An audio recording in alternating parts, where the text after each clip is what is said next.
All right, Green Bay memorabilia collectors. This is the video to find the winner of my Brett Favre auto coming up at the next signing with inscription.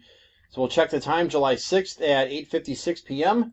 We're going to go over to, oh man, I can't even, hold on, we'll type live.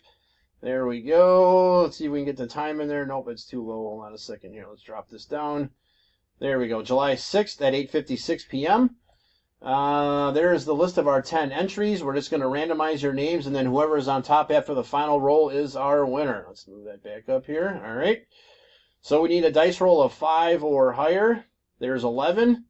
All right, 11 times. Here we go. 1, 2, 3, 4, 5, 6, 7, 8, 9, 10. Last and final. Here we go. Good luck.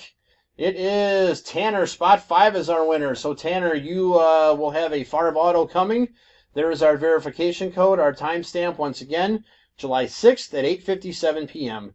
That's it, guys. Thanks.